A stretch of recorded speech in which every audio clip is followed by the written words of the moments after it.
les haricots, ça va? Vous allez bien? J'espère que vous vous portiez bien ainsi que vos parents. Alors, on va commencer encore une nouvelle leçon aujourd'hui. Comme d'habitude, on va commencer par la date d'aujourd'hui. Alors, comme vous voyez sur le tableau, j'ai déjà écrit la date. Aujourd'hui, nous sommes lundi, le 20 avril 2020. Et après l'écriture, on réalise toujours le calendrier. Comme vous voyez ici, aujourd'hui, nous sommes lundi, le 20 avril 2020. Il fait un temps nuageux et notre saison, c'est le printemps. C'est le printemps, mais il fait un temps de l'hiver. Alors, pour notre projet, on travaille le projet 7, les habitations et les moyens de transport. La semaine dernière, on a situé Mourad et l'habitation de Mourad sur le plan. Et aujourd'hui, on va travailler la compréhension. D'accord, mes chers petits? Alors, regardez bien le poster. C'est les habitations et les moyens de transport. Voilà. Dans le passage, il y a la maman de Mourad, Amira et une dame qui demande des renseignements. Et on voit qu'il y a aussi Maria qui habite juste à côté de l'immeuble. On voit aussi des magasins, on voit une boulangerie ici, on voit voilà une petite boutique de légumes. Et on voit sur le boulevard des véhicules. C'est ça ce qu'on va travailler la semaine prochaine. Mais cette semaine-là, je vais mettre le point sur l'habitation de Mourad. Alors, déjà, Mourad habite avenue de la Nouria, immeuble numéro 9, appartement, troisième étage. On ne sait pas le numéro de son appartement, d'accord? Alors, je vais vous lire encore le dialogue et vous allez regarder bien avec moi les personnages de ce dialogue. Il y a Rita, Mourad, Amira et la dame. Alors, la dame, je vais vous lire encore le dialogue pour une deuxième fois. Bonjour, madame, pourrais-je vous poser une question? Rita. Mais oui, bien sûr. La dame. Habitez-vous ici, près d'ici? Rita. Oui, en fait, j'habite cet immeuble, c'est le numéro 9. La dame. Pourriez-vous me dire s'il y a beaucoup de bruit dans cet immeuble? Il y a beaucoup de voitures qui passent, mais notre appartement est au 3e étage et on n'entend pas de bruit. Mourad. Moi, je vois les nuages de ma fenêtre. La dame. J'espère que je verrai les nuages de ma fenêtre moi aussi. Moi aussi. Merci pour ces renseignements. Je serai bientôt votre nouvelle voisine. Rita. Soyez la bienvenue. Vous verrez, on est bien ici. Alors, comme vous l'avez bien compris, alors ces personnages-là, Rita, Mourad, Amira et la dame, ils sont où? Ils sont dans la rue. C'est exactement dans un passage. Alors, pour répondre aux questions qui figurent sur la page de la compréhension, vous allez me dire Mourad, Amira, Rita et la dame sont dans l'avenue ou bien sur l'avenue de la Nouria, exactement dans un passage. Puis la dame demande à Madame Rita de lui parler de cet endroit et Maman Rita lui montre, qu'est-ce qu'il lui montre? Là où il habite, voilà, il lui montre l'immeuble 9, l'appartement au 3e étage. L'appartement au 3e étage. Alors, on lui a dit, c'est avenue de la Nouria. L'avenue, c'est la Nouria. Et l'immeuble, c'est numéro 9. Puis, la dame demande, est-ce qu'il y a beaucoup de bruit dans cet endroit? Maman de Mourad a dit, oui, il y a beaucoup de voitures. Mais pour eux, ils habitent au 3e étage. Ils n'entendent pas de bruit.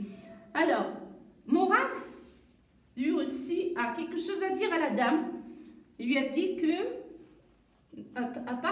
sa fenêtre, lui, il peut voir les nuages. Moi, je pourrais voir les nuages de ma fenêtre. D'accord? Moi, je pourrais voir les nuages. Vous voyez, Mourad, comme il habite au 3e étage, il est près du ciel. Il peut voir les nuages. D'accord? Et la dame, à son tour, dit qu'elle aimerait bien voir les nuages à partir de sa fenêtre. Très bien, mes chers petits. Alors maintenant, regardez bien au tableau. Je vais faire une petite séance de lecture avec vous. On va voir, on travaille le son N. On va voir quelques vignettes et quelques mots qui contiennent ce son-là. Mais avant ça, je vais faire un passage avec vous sur les mots-clés qu'on a pour ce projet-là. Voyez là, une fenêtre, un nuage, 9, une vitrine, un ananas, noir, la lune. Alors, tous ces mots-là contiennent le son N. Fenêtre, nuage, 9, vitrine, ananas, noir. Très bien. Alors, sur le tableau, j'ai déjà écrit ces mots-là. Je l'ai déjà découpé en syllabes, mais on va associer les syllabes. Alors, qui peut me lire la première syllabe? Avenu. Avenu. Nuage. Nuage. Non, rien. Non, rien, c'est l'avenue où habite Mourad et sa famille. Non, rien. Ne, le son, ne, fenêtre. Fenêtre.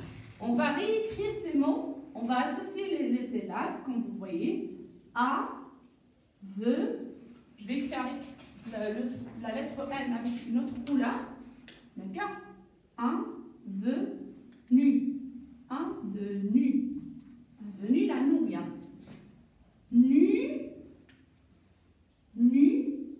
Nuage. J'espère que vous allez faire la même chose et entraînez-vous à écrire. Non, on va l'écrire avec une majuscule parce que c'est un nom propre. Nouria. Puis ne, le chiffre 9. Puis feu, pardon.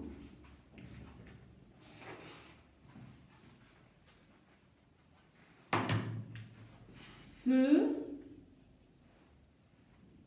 On a déjà vu le son E. Fenêtre. Très bien. Alors, on va les lire encore une fois. Avenu. Avenu. Nuage. Non, regarde. 9 fenêtres. Très bien. Alors, ça, c'est pour la lecture, mais je vais envoyer deux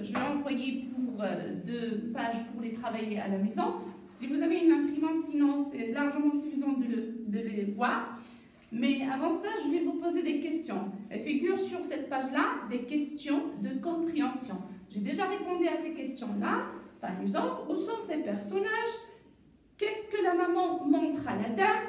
Qui est le nom de l'avenue? Qui est le numéro de cet immeuble? Que demande la dame à la maman de Mourad? Que répond la maman de Mourad à la dame? Que dit Mourad à la dame? D'accord? On sait déjà que cette avenue, c'est avenue La Nouria. Mourad et sa famille habitent l'immeuble 9, appartement dans le 3e étage. D'accord? Et puis la dame demande s'il y a beaucoup de bruit dans cet endroit. La maman de Mourad a répondu qu'il y a beaucoup de voitures qui passent par cette avenue, mais pour eux, ils sont tranquilles parce qu'ils habitent l'appartement 3e étage. Et pour Mourad, il a dit qu'il peut voir les nuages à partir de sa fenêtre. C'est tout ce qu'on a pour cette séance-là. Je vais vous retrouver juste après pour le conte. D'accord, mes chers petits? Mais je vais travailler avec vous cette page-là, les deux pages en fait. Les deux pages, je vais les travailler avec vous cet après-midi. D'accord? Alors, soyez au rendez-vous. Et j'ai une surprise pour quelques-unes et quelques-uns parmi vous. D'accord? Alors, tout à l'heure. Rebonjour mes petits, alors nous voilà aussi pour la deuxième partie de cette classe. Et la deuxième partie, on va travailler le conte, Issa et Mina. Comme vous voyez sur le tableau, j'ai dessiné des montagnes. J'ai dessiné aussi, voilà, c'est soi-disant c'est la mer. Et ça c'est une rivière, d'accord? La mer et une rivière et des montagnes. Il y a une grande montagne, il y a deux montagnes. Et parce qu'on n'a pas assez de temps, je vais vous montrer l'image parce que ça c'est l'épisode 1, c'est l'écoute 2, épisode 1 et 2. D'accord? Alors, regardez bien. Maintenant, Issa, c'est un autre mercredi où il va rendre visite à sa grand-mère. Comme vous voyez, on va lire d'abord l'image. Regardez bien, mes chers petits. L'image, regardez Issa. Il a dessiné une montagne entourée avec des cœurs. Le cœur, ça veut dire « je t'aime » et la montagne, ça veut dire la grandeur de son amour. Sa grand-mère, de son tour aussi, lui exprime son amour, mais d'une manière très grande. Regardez, pour elle, elle aime comme deux grandes montagnes. Puis, la deuxième partie, Issa et Mina s'expriment leur amour. Issa dit qu'elle aime sa grand-mère comme une longue rivière et la maman dit que, la grand-mère plutôt, dit qu'elle aime son petit-fils comme la mer. D'accord? La mer, vous la connaissez, c'est grand, c'est géante. Alors, je vais vous lire l'épisode 1 et l'épisode 2. Et voilà, si on veut lire, parce que maintenant à votre âge, vous ne pouvez pas lire ça, puis on va lire l'image. Alors, Issa dit à sa grand-mère, maintenant elle ne dit pas moi je t'aime encore plus. Il a une autre formule de dire je t'aime. Il dit à sa grand-mère qu'elle aime comme une grande montagne. Et Mina de son tour dit qu'elle aime aussi, mais comme de grandes montagnes. Puis Issa dit qu'elle aime sa grand-mère comme une longue rivière. Mina aussi dit qu'elle aime son petit-fils, mais comme la mer. Et vous savez que la mer est grande. Alors, on va écouter l'épisode 1 et l'épisode 2. Puis, je passe pour vous donner quelques questions. Alors, observez bien. Sinon, je vais envoyer la photo. Comme vous voyez, Issa, Mina, il y a des montagnes entourées de cœurs. Et puis, il y a aussi une rivière et la mer, il y a un bateau aussi, mais c'est entouré avec des cœurs qui signifient l'amour. D'accord? Alors je vais lire, regardez bien, observez bien. Mais un mercredi, quand Mina dit « Je t'aime encore plus », Issa a une nouvelle réponse. « Oui, mais moi, grand-mère, moi je t'aime comme une montagne très très très grande. » Ah bon? Répond Mina.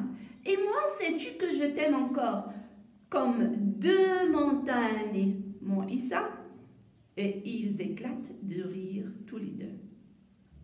Le mercredi suivant, Issa a encore préparé une nouvelle réponse. Il dit, tu sais, grand-mère, moi, je t'aime comme une longue rivière, très très longue.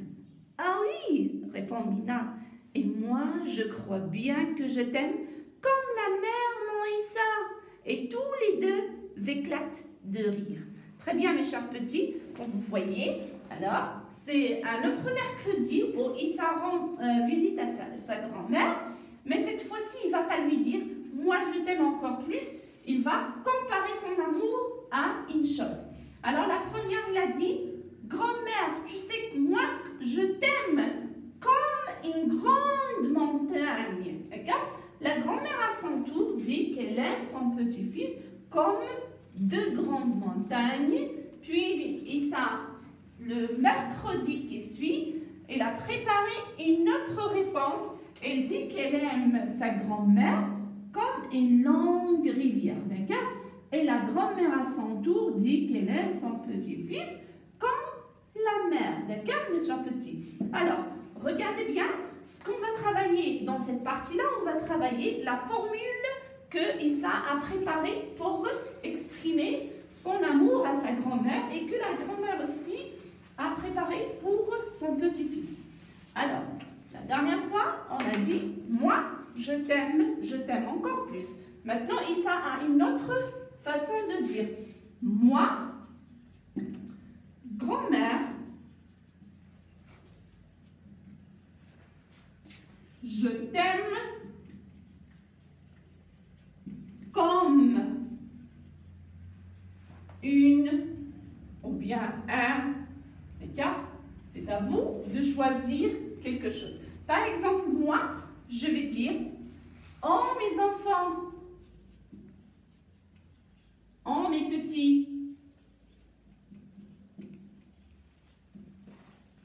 je vous aime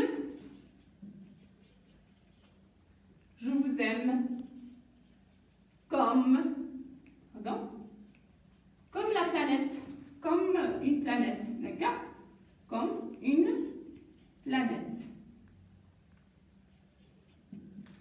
Alors, moi, grand-mère, je t'aime comme une montagne, comme une rivière, comme un soleil peut-être. Mais c'est à vous de travailler. Au lieu de dire je t'aime plus, maintenant vous allez me trouver des phrases. Moi, je t'aime comme, par exemple, comme le ciel, comme la nature, comme quelque chose. Comme on va comparer notre amour à nos parents, à nos maîtresses, à nos amis, à nos frères et sœurs, par la comparaison. D'accord, mes chers petits? C'est tout ce qu'on a pour aujourd'hui. Je vais vous retrouver le mercredi pour une autre leçon de lecture et de graphisme. D'accord, mes chers petits? Soyez sages et restez confinés à la maison. Je vous aime et je vous donne rendez-vous cet après-midi. Au revoir.